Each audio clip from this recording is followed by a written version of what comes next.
Not enough room.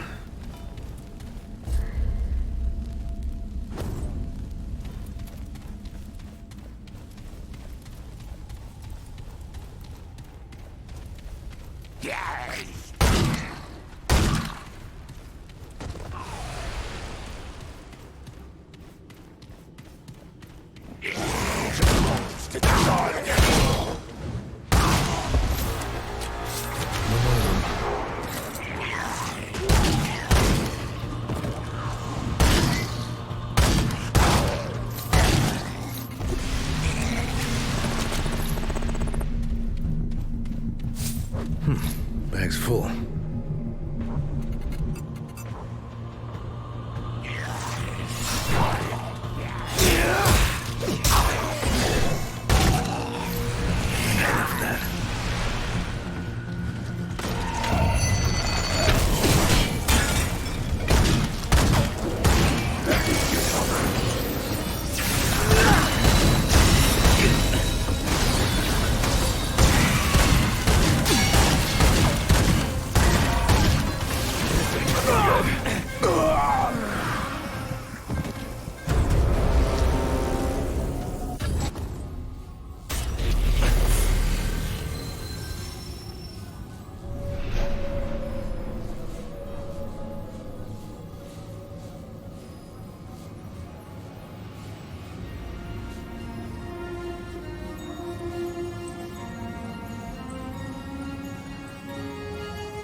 Okay, this is it.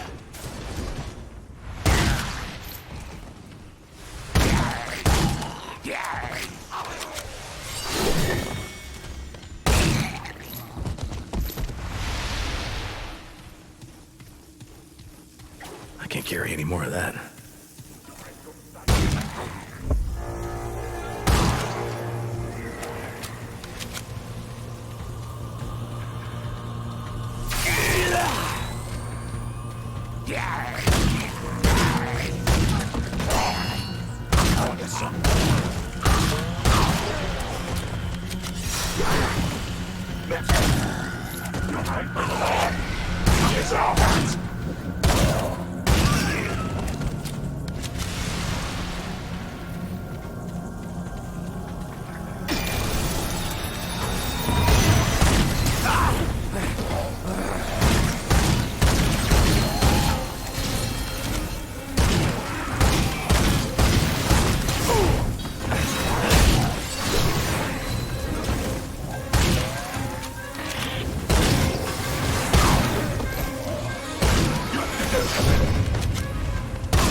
I'm glad that's over.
This isn't looking good.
All right, let me get some.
That was rough.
get some.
Intriguing.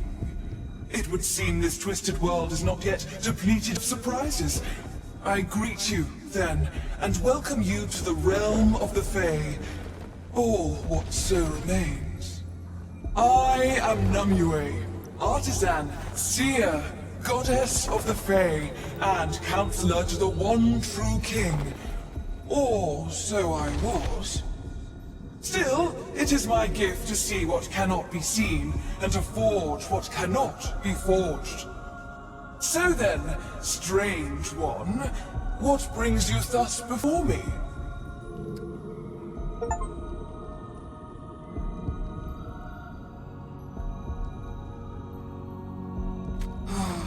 The kingdom is in disarray, strange one. The one true king has been deposed, but the manner of his deposition has wrought unforeseen consequences. For everyone. Now, an impostor sits upon the throne, a deceiver and a fraud. They must be slain if I am to fix what is broken, and perhaps, if you are to find what you seek. I cannot ask this of you, but were you to accept this burden, to slay the deceiver, you would find them in the floors above, beyond an opulent door carved of their own vanity. Perhaps they are a powerful creature of the kind you seek. And if I can provide you with wisdom or aid, you need only ask. Namue's artisanship is yours to peruse.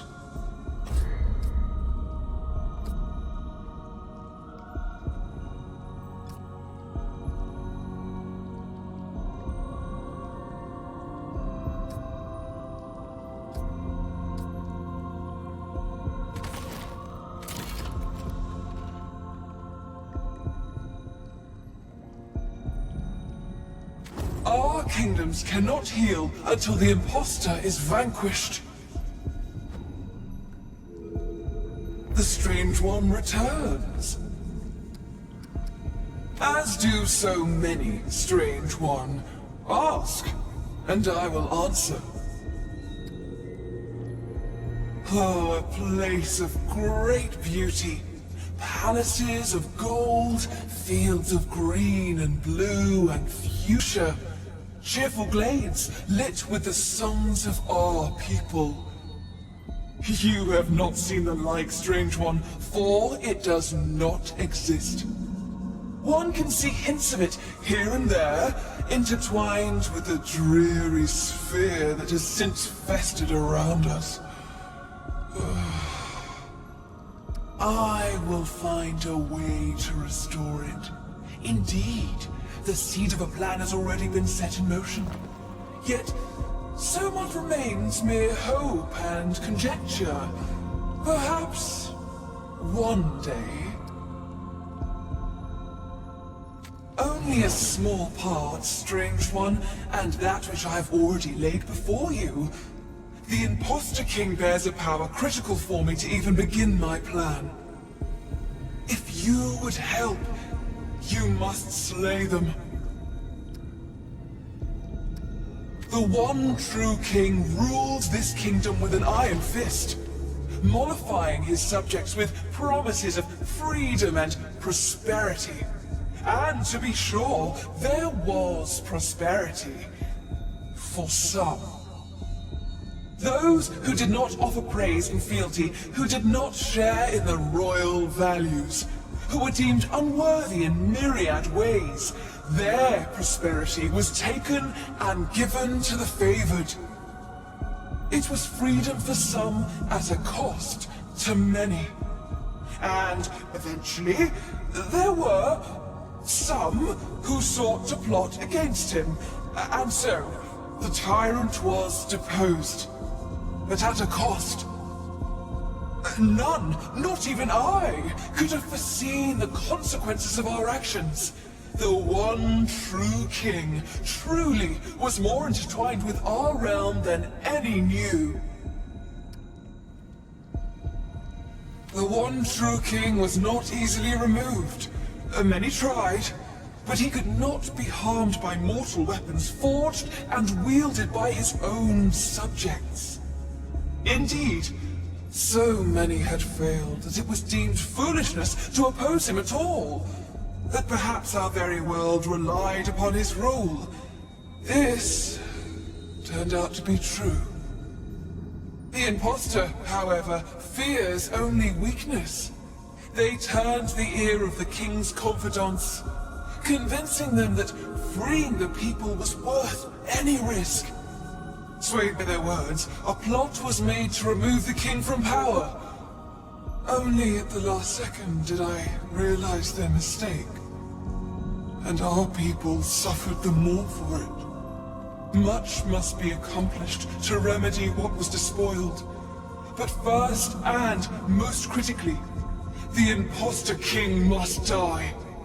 It is amusing that you think I owe you anything at all, Strange One. I have told you all that I wish to, just as you have told me all that you wish to reveal about yourself. The deceiver is eternally self-absorbed. They have seated themselves in palaces of conceit on gilded thrones of falsehoods. You cannot fail to find them, for they have ensured that all roads lead to themselves. Certainly, Strange One, it is as you say. As do so many, Strange One. Ask, and I will answer. Certainly, Strange One. It is as you say. Our kingdoms cannot heal until the imposter is vanquished.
like the looks of this place.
Who's that? Down!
Whoa, that's it?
What animal?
Great.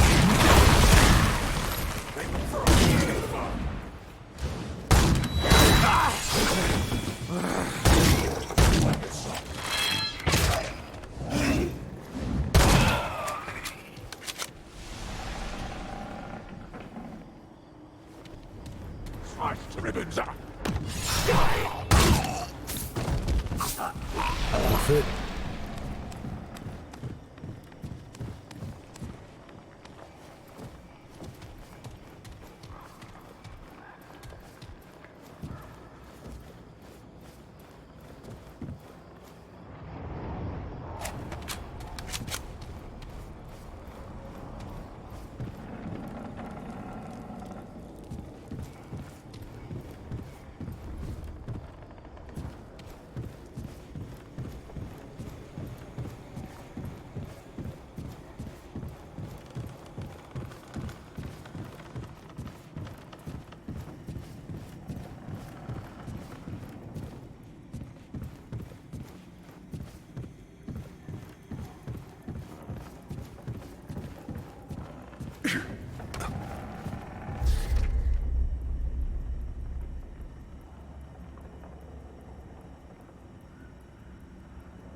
Here they I come. see the intruder!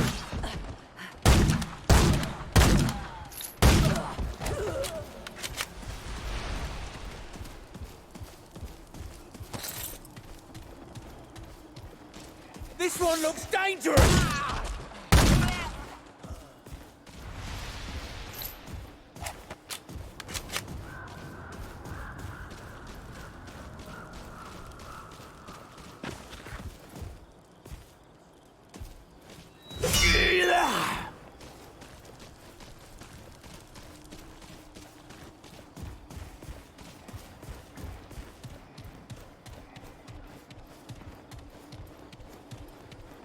This one looks dangerous!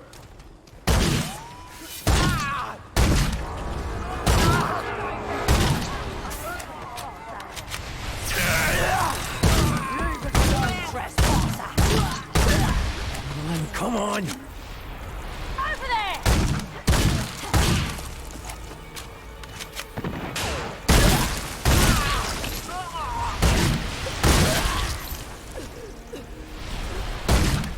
Outsiders!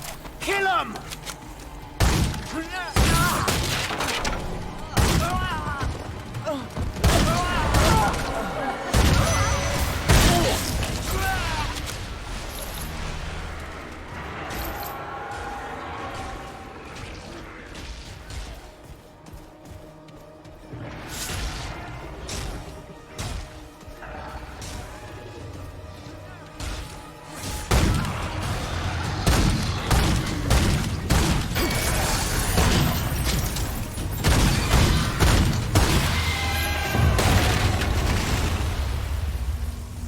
No room for that.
Who's that?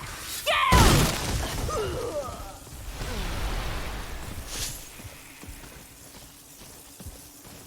Great. More bad news. No outsiders here! Outsiders aren't welcome here!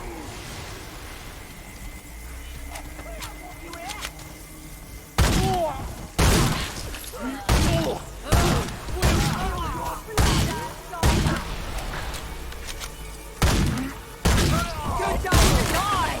Trespasser!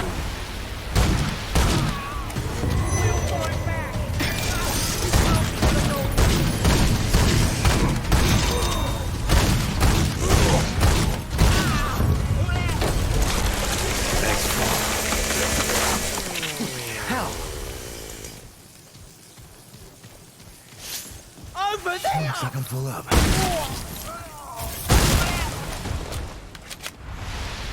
We don't want you here!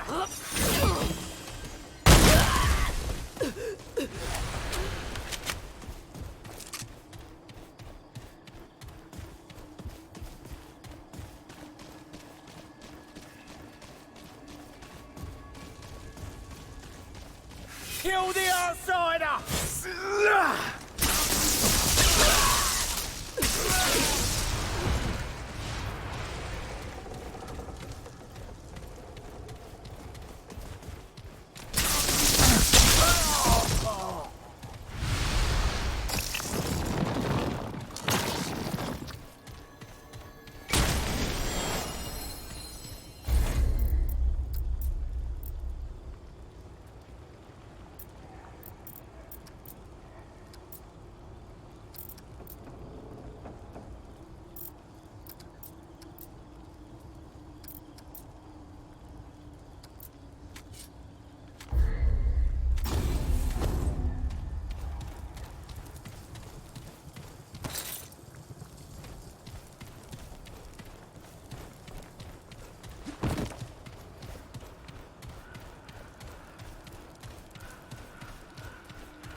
That is a lot of clocks.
This isn't looking good.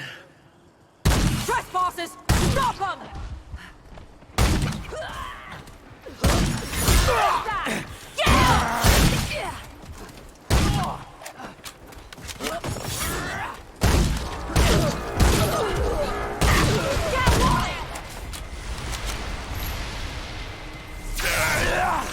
We will end them.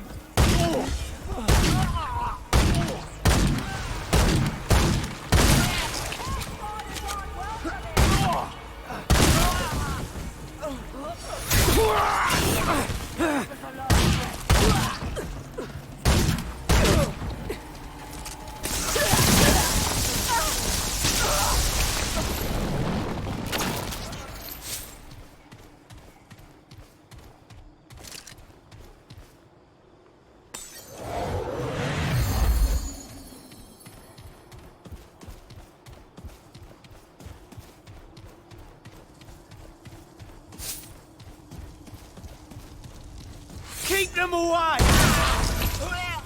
Looks like I'm full up.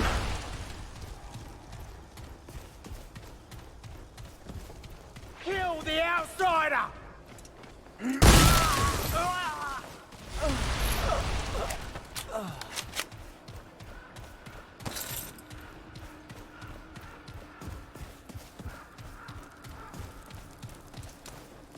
Over there!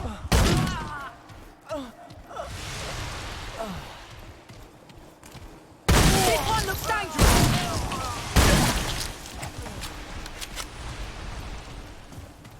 Not enough room. Here they come. No outsiders here! Trespassers! Stop them! Over there! Yeah!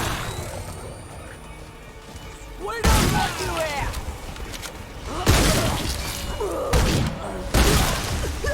Outsider!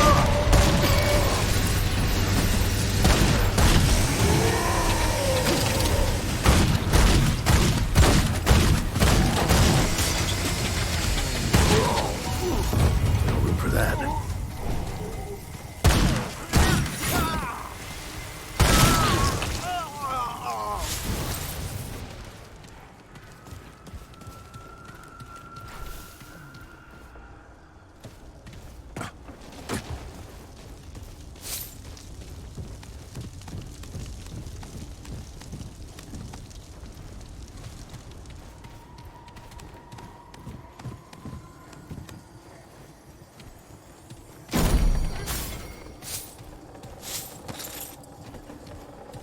Outsiders approaching!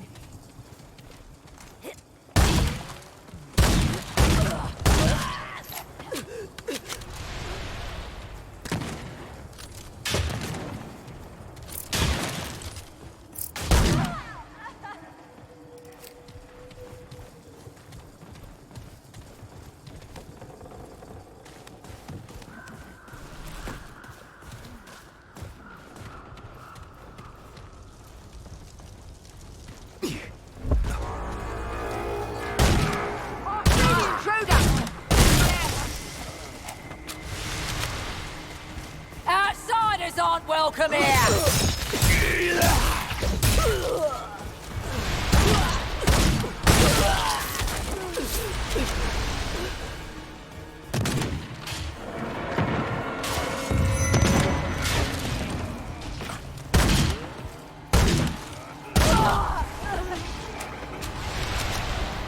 Got you in my sight!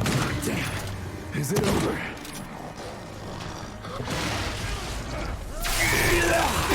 Blood outsider!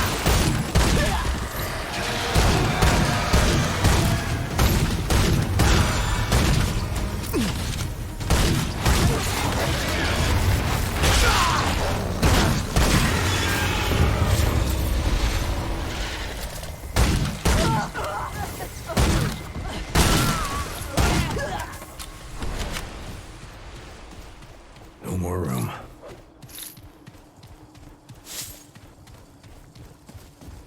Okay, this is it.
Surround them!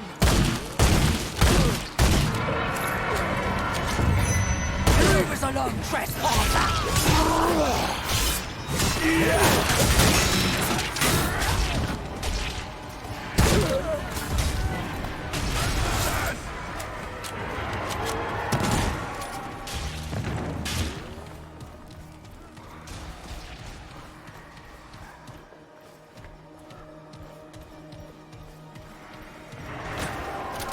Toggle this! Crap. Outsiders!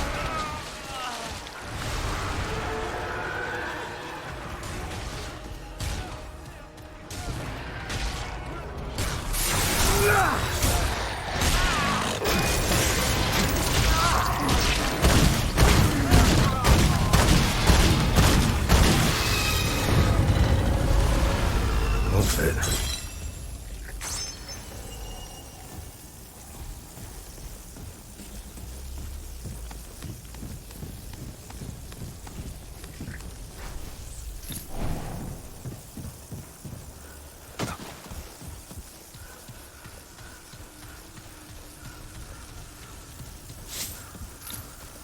I can't carry any more.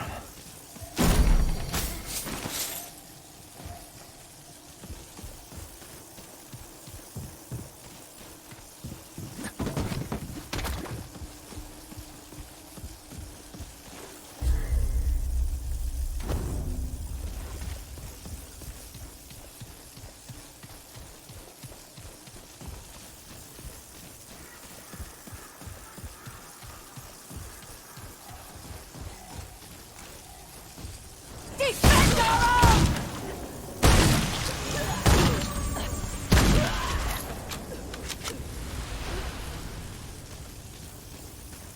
Oh, see the intruder!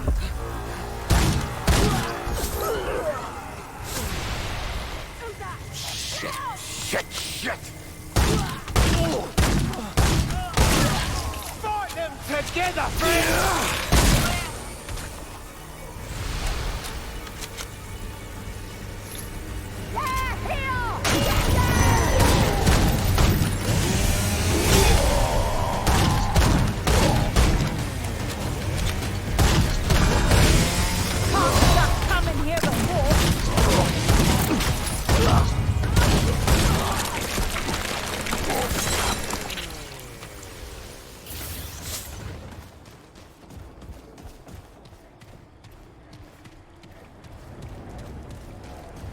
Outsiders! Pull 'em!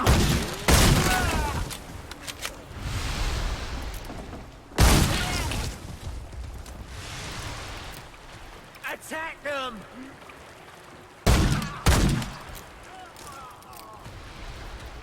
Oh, damn it.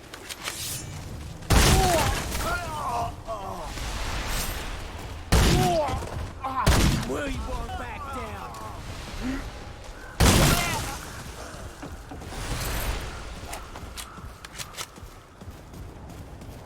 This one looks dangerous.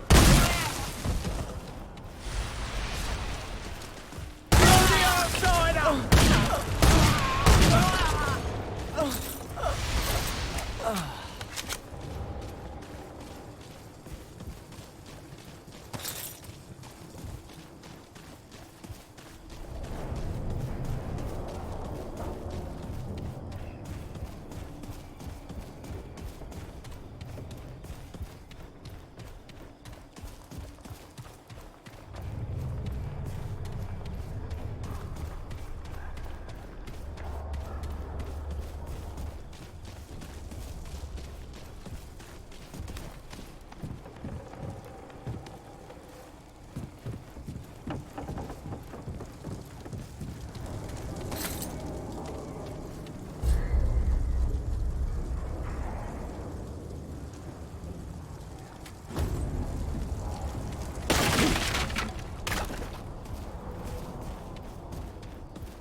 This isn't looking good.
Carry anymore.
To heaven!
be good. What do you need?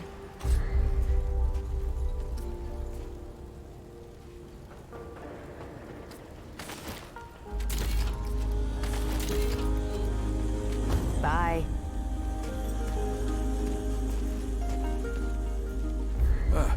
What can I do for you?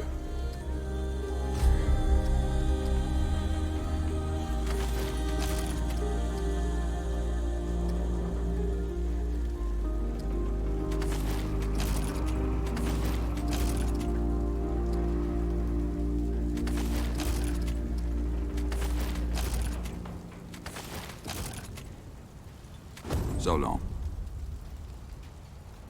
Anything you need? Of course. Started in that rusty bunker. Over there. Ward 13. Only a few of us back then. Hunkered in the dark while the Deadwood had their way up top. Until a wanderer, not unlike yourself, came and changed everything. Wish I could give you a straight answer, friend. The storm itself spat them on our doorstep half dead. We brought them back to life, though, and before I knew it, they were asking me to work on the daftest equipment you ever saw. Never told me where they got it from or what they did with it. But I know this. It was them what set the route to rights. No doubt in my mind. Oh, you'll see the others around. My, bilious colleague there, McCabe, old Reggie, our resident storyteller, and Bo, of course. He was just knee-high to a nightingale when Ellen took him in. But look at the boy now, eh? What's to say? I spent years trying to survive. Lost folks I love. Found new folks to care for. The same tale you're likely to hear from anyone else. This town, though. This town's a boon. Commander Ford's dream child. Ellen Ford, that is. She's been building this place ever since the route started dying out 20 years ago. A beacon of hope, she called it. It's just a town to some folk. But a few of us see it like she did. Your cat. She passed on a while back. But she's still alive all around you. In the folks whose lives she's touched. Even in the bones of this town. And then there's her grandfather. That old man's gonna outlive the Earth itself. She did. Saved my life. Me and my partner Jed. And, well, then again after Jed died. She gave me a family. Folks to live for. Did that for all of us. When you meet Founder Ford, you'll know. Years don't have the usual hold on some folk around here. But Ford, he's playing with another set of rules entirely. You need anything else? So long. You, again. Let me save you some time so you don't keep nattering on. We used to live in that building over there. Then a stranger came. We called them the Wanderer. You might have noticed everyone gets a handle here. Anyway, they show up and stop the route. Now, we live in these buildings here. That clear it up for you? And me? I keep it real simple. Less to worry about that way. Bye.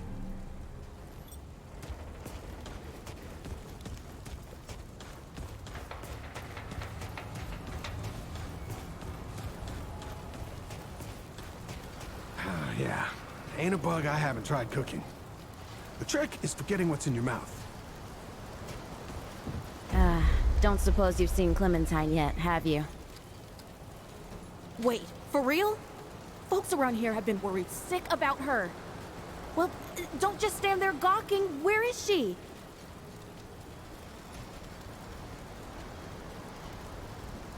The... what? You sound like you've been drinking too much of Mudtooth's tonic. You know that, right? All right, well, is she coming back?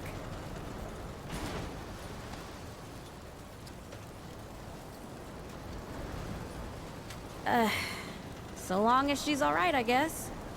I mean, I barely knew her, but she seemed like she could make her own choices just fine. So now that you found her, does that mean you're here to stay?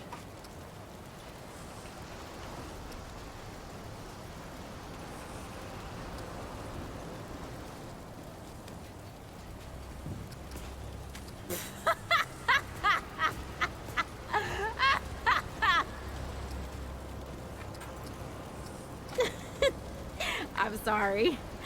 I just can't believe all those words were put into the same sentence, or that I even understood some of it. Our lives got pretty weird, huh? I guess we were asking for it, looking for fairy tales and all. Well, I ain't going nowhere then. I'll be here when you need me, or when you're done, whichever comes first. Just make sure you come back, okay? Well, look at you, out saving the world. Sure, what you got? You know me. I don't settle so much as stop moving on for a while. Though, I like any place with a warm bed and decent food. But now that I think about it, there's something different about this place. I mean, besides weird shit like floating crystals and girls that shoot light out of their hands. The people here are... they're good. They help each other. I think most of them like each other. I ain't seen that in a long time. Maybe ever. I don't know if you've met them all yet, but do, eh? They're good folk. And I can tell you who does what if you want. I've been around here long enough for that, at least. Have you met Dwell yet? Not a human one, that's for sure. He calls himself a Pan from some place called Yeisha. I tell you what, I don't understand half of what he's talking about. But the crystals he sells are like nothing I've ever seen. Might be just what you're looking for. You'll want to talk to Reggie. He's got all kinds of cures and tonics. A fix to what ails you, he says. And while you're over there, see if you can figure out what's going on with that old Mudtooth. He's got some crazy stories, but I can't tell if any of them are true. His stew's pretty good too, once you get used to the smell. It'll keep you on your feet for days. I don't know. Why? You ready to move on or something?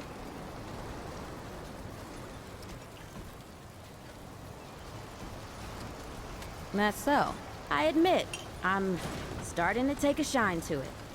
This is the first place in a long while that's felt anything like home. I mean, you know me. Comfort makes me skittish, but I don't know. It feels like it'd be hard to get too comfortable in a place with glowing portals and talking goats. Anyway, I just want to stick around and see what happens next, at least for now. We'll see. All right.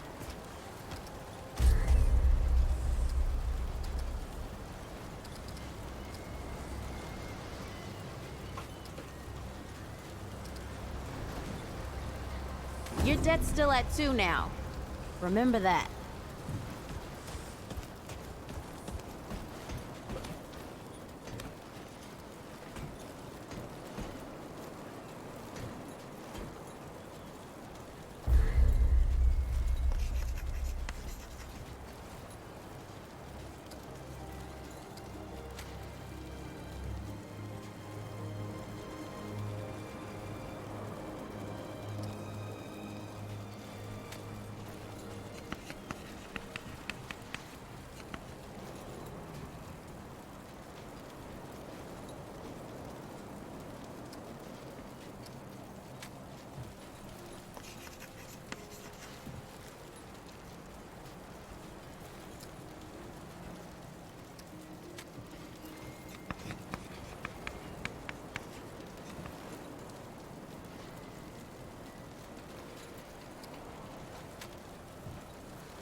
Ain't got nothing to go back to, stranger.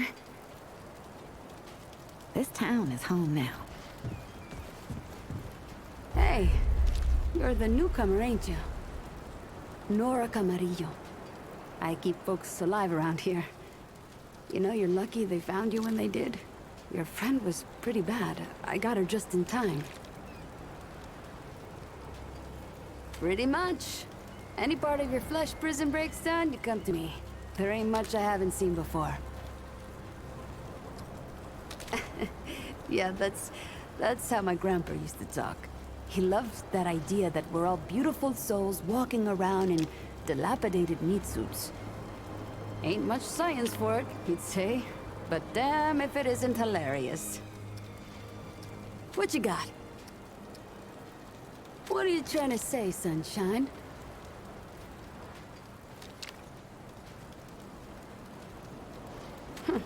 Well, no need for that. You know how a doctor gets good at her craft? That's it. Same way you get good at anything. You learn a thing by doing it over and over again. For me, that means people who need my help. The more people there are suffering, the better I get at healing them. And Sunshine, I'm the best damn doctor for miles. My grandfather, he'd been treating folk his whole life, nearly as long as the root's been around. I started assisting Grandpa when I was 5. Dressing wounds, making meds, cutting at the table, you name it. He was. He helped more people in his long life than you and I have ever even met. But how I helped him most was digging through the old hospitals. Even after a century, there's a hell of a lot to find. All of it useful to someone as clever as Grandpa. Huh. Tons. The old humans knew a lot about the human body, it turns out. Stuff even Grandpa didn't know. Did you know they used to be able to replace a man's lungs with someone else's? Or put a dead man's liver in someone whose liver didn't work anymore? Huh.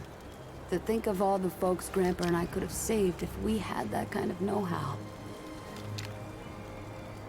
There's plenty if you know what to look for. Most of the basic meds are long gone, but there's still plenty of specialized tools and ingredients there. Stuff no one knows what to do with but me and my grandfather. What they don't got, what I never found once, is a cure for root rot. That's why so many folks died when the root first showed up. Grandpa had to invent a treatment on his own. A treatment, not a cure. He probably wasn't the only one. I'm sure others came to the same solutions independently. But after Grandpa figured it out, he traveled as far as he could and taught it to everyone he met. I don't know where he started, but I reckon every treatment within 100 miles of here is derived directly from his work. You can thank him that your friend is still alive. Came here maybe 10 years back. My ma had died and Grandpa didn't feel safe carting me around the countryside by himself. It turned out good. The city's full of scrounge, and Grandpa made a living selling bandages and meds while treating folks for free. I do the same. He even attended the old commander when she passed. Couldn't do much for her except ease her going. The folks around here thanked him for it. Made us part of the ward and all. Need anything else, Sunshine? Of course.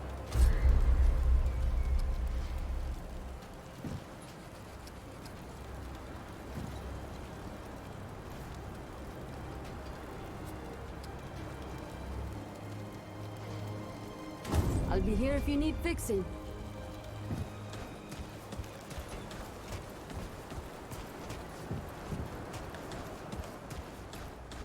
How can old Reggie help you today?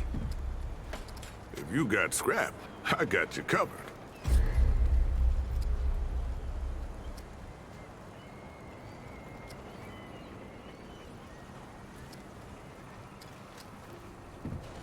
Keep your wits about you.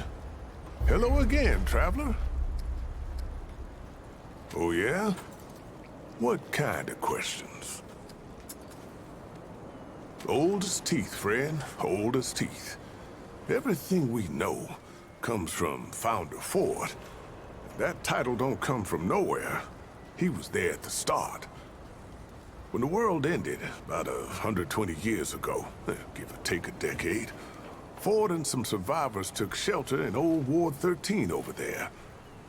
I don't know how many wards there were, but they were all part of something called the Dreamer Project that went bad. Real bad.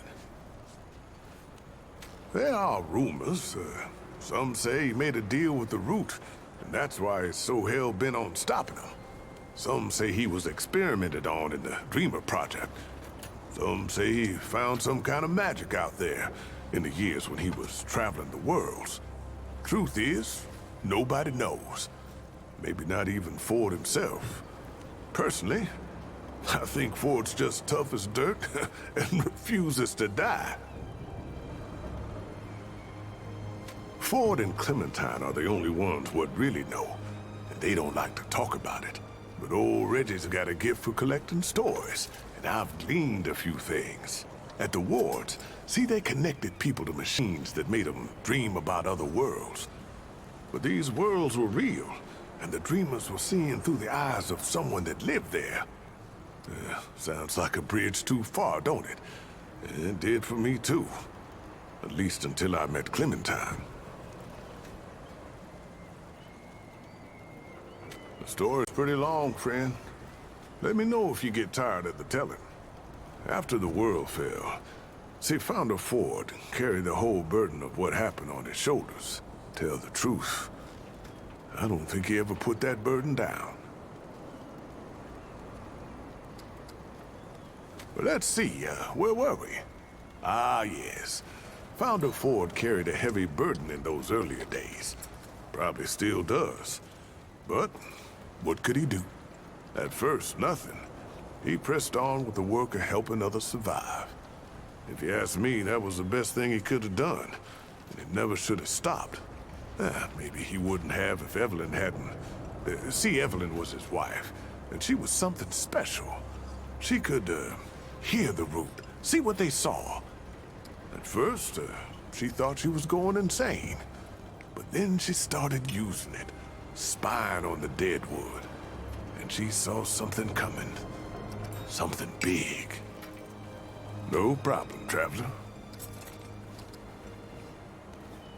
Oh, about 20-odd years ago, we had almost nothing left. Trapped in Ward 13 with nowhere to go and the Root getting worse all around us. Then this stranger wanders in out of the storm, makes friends, picks up some gear, and damned if they don't take the fight to the Root. I still don't know if that wanderer was crazy or brave or both, but they did it. They beat the Root, and things got better day by day. Once it seemed safe to live outside again, Commander Ford made plans to build this town here.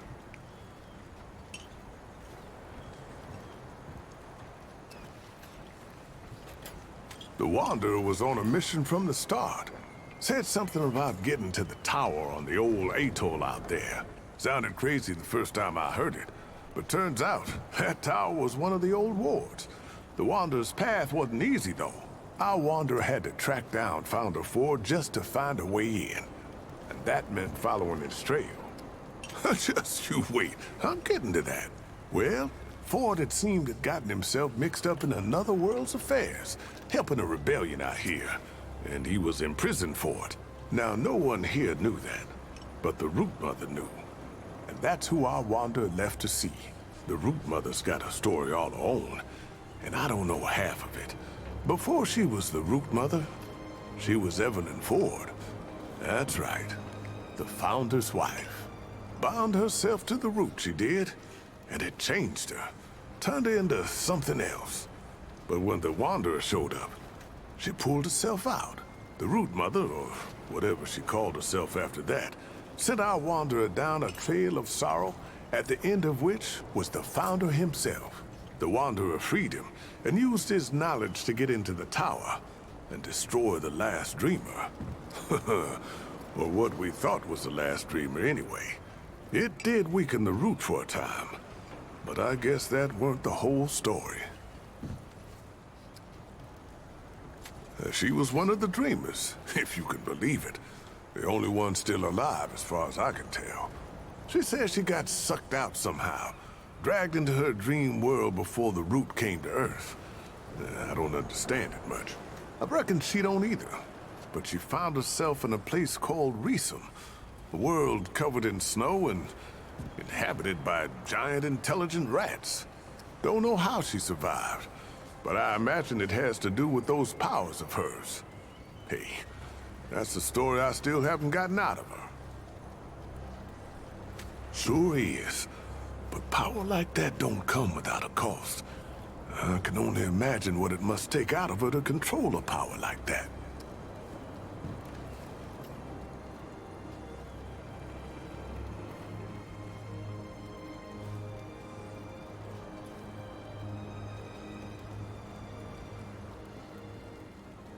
So, the dreamer was dead. The storm subsided. But the root, they were still around.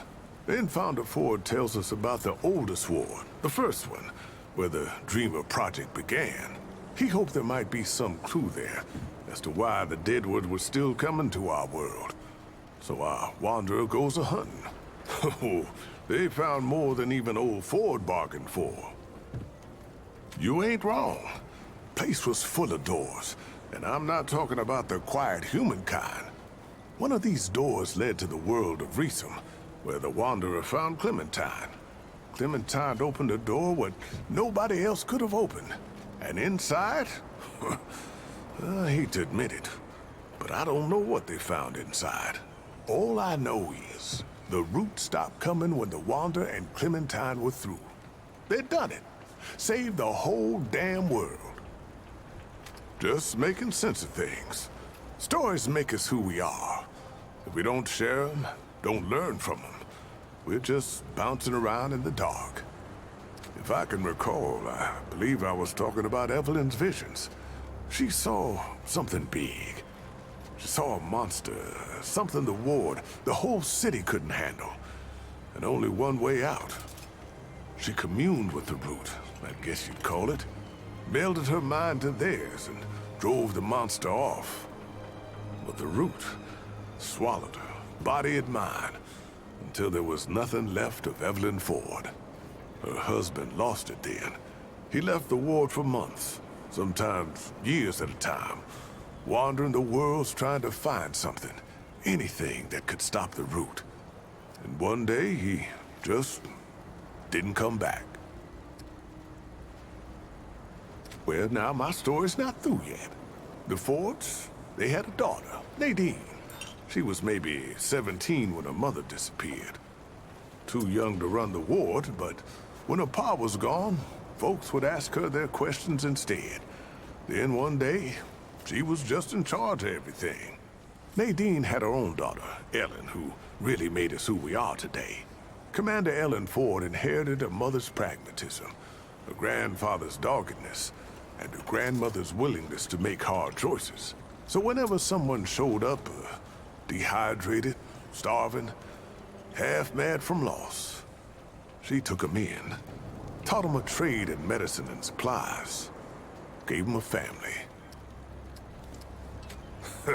So you were paying attention.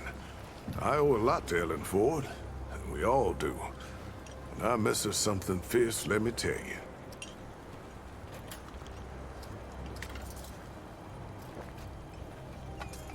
Keep your wits about you. Welcome back, traveler. I can tell you right now, you won't be disappointed.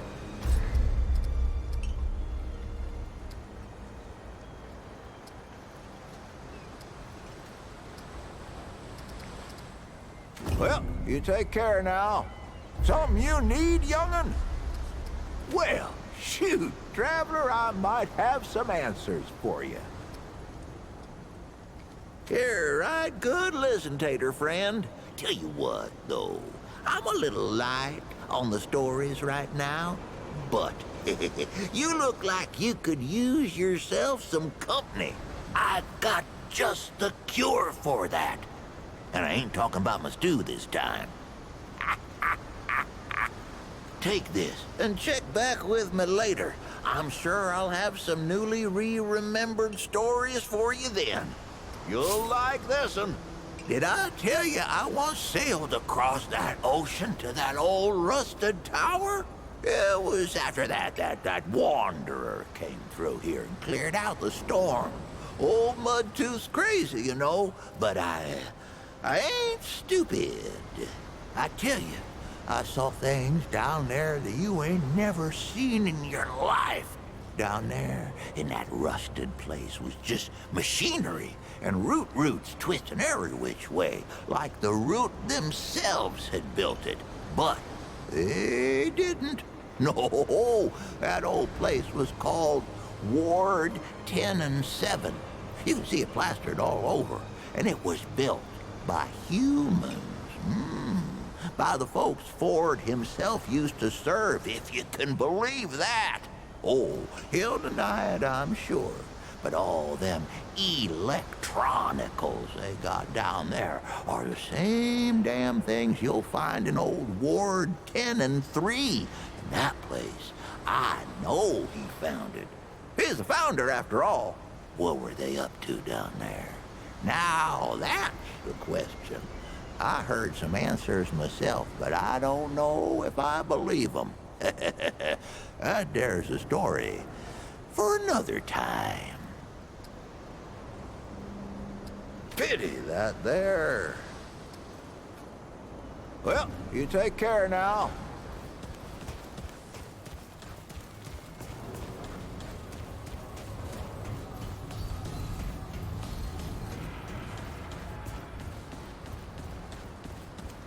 Greetings. Come for more gems? Of course.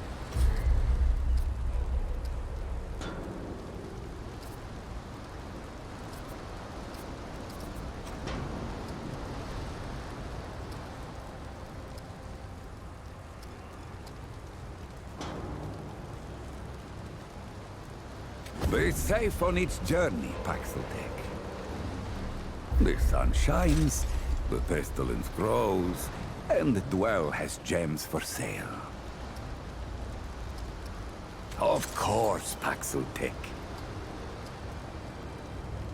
Paxeltech, foreign to the Pan, meaningless, perhaps on Paxeltech world, but it is at home on Dwell's tongue. Gems, refined from a special crystal found only on Yesha. The Ahane, priests of the Pan, forbid the crystal's use among commoners. But the Gull are craftier than Ahane know.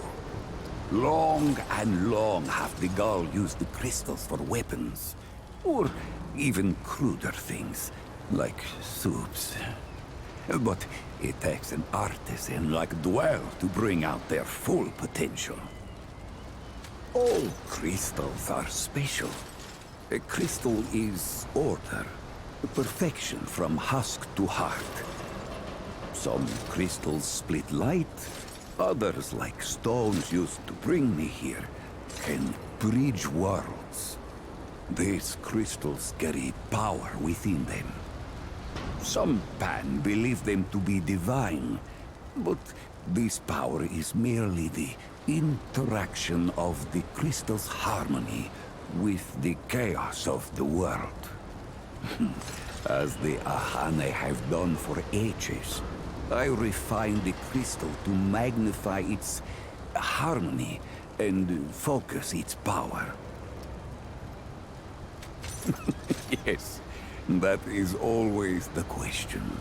I am Pan, from the world of Yesha, where the Eternal Empress reigns, the Doe and Ravager run free, and the balance breathes life to the jungle. Or so it used to be. Alas, it is not. Long and long have the Immortals oppressed the common Pan, wielding their power as if it were something they had earned or deserved.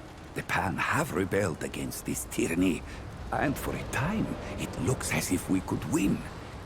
Then the pestilence came. What Paxeltech call the Root. When I last saw her, Yesha languished under the pestilence. The Ravager prowls, and the Doe is lost. The rebellion continues, but my people ache for relief. Ah, the Paxeltech Fort. The founder. On its last visit to Yesha, it said it was possible. I do not understand the complexities myself, but now I am here. Ah, Ford came to Yesha many times, aiding the rebels against the tyranny of immortals. His desire to protect was clear even then, as was his craft for violence, which he freely shared. Dwell did not learn Paxeltech Force violence, but shared in aiding the rebels with the same crystals I offer here. Both aided rebellion, so both shared imprisonment. Oh, I languished for years, a cost I had never hoped to pay. But another Paxeltech, the one they say wanders the worlds, came to free the Ford. And the Ford freed Dwell, and many others. Not Paxeltech name, perhaps, but it is my name whilst I live among Paxeltech tongues. Ah, yes. Ah, yes. Farewell.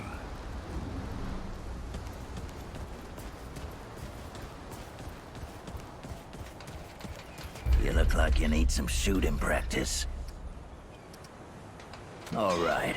What do you want to know? Oh, that old mutter. People call him Mudtooth. He's set up over yonder, and he's more than happy to tell you about himself. And then some. You wouldn't know it to look at him, but he was the leader of the Mud Dogs before I took him over. They'd got soft, see? Couldn't hack it in a dog-eat-dog world. Of course, that ain't the way he tells it. We still don't see eye to eye on which of us was right. Disagree to agree, I guess. Well, the Mud Dogs ran for years. Started out with my old man in a place called Sanctuary, and eventually came out here. We set ourselves up in a place folks started calling Cutthroat Channel. Nobody came in or out without our say-so. Not even Deadwood. Yeah, I got a story or two from the glory days. I ain't my old man. He'll talk your ear off and then use it as a chew toy. But at least I'll tell you the truth. There's one of my old man's tales that is true. He used to live in this old chopper. Made a good sniper's nest, letting him pop off Deadwood one at a time. I kept him off for a while, but the Mud Dogs got wind they were mustering something big. I weren't about to let the old man kick it, so we set a trap up for their trap. Problem was, they moved faster than we thought. We had explosives set around for most of the area, but the Deadwood came too soon. We hadn't set the detonators yet. The old man, though, he wakes in the crack of night, howling, popping off shot after shot at the root. Well, one of his shots must have hit our explosives, because suddenly, the whole street goes up in flames. My dogs got lucky. Only a couple were close enough to get singed. But the root got blown all to hell. To this day, my old man thinks he killed 300 of them, all by himself. Of course I did. Can't have the old mutter thinking he's God's gift to this gray earth. He don't ever stop telling the tale his way, though. I got one. You ever hear of the Root Mother? She's one of them weirdos even the Deadwood left alone. Folks used to see her for advice. Crazy folks, desperate. My Mud Dog's caught one of these crazies. As he begs for his life, he tells us some secret the Root Mother told him. A place in the sewer, good to hole up against Deadwood. Dumb bastard. We killed him anyway, of course. He had food. But one of my boys convinced me to check out his story. That's how we found Cutthroat Channel. Once the Deadwood cleared out, it wasn't so hard to keep it clear. Stayed there for years. So the dumb bastard was right. Had to take it first, and that's a thing only mud dogs could do. Tell you the truth, that dumb bastard would have died anyway if he tried heading there on his own. I got one. It was a bad winter. Real bad. Even the Deadwood wouldn't go out in it. But they didn't need to. Goddamn Earth was killing us all on its own. There was nothing to eat, and I mean nothing. Mud dogs, we'd raid and steal, but there weren't no one to raid from. We'd threaten people's lives, and they'd laugh like it was a gift. Weren't surprising then when the dogs turned on each other. Started with one fool called Beers. He accused me of hoarding, so I punched him. Soon the whole gang was fighting. It was chaos. Bleeding and shouting and cussing. Finally, they cracked Beers on the skull, and he don't get up. Quiet, I shout. And when I got their attention, I say, plenty to eat now. It's over 100 pounds of meat on your average human stranger. When it like that, I'd be stupid to pass it up. What, you think dog eat dog was some kind of metaphor? All right then. Remember, the choices you make out there can come back to haunt you. Believe me,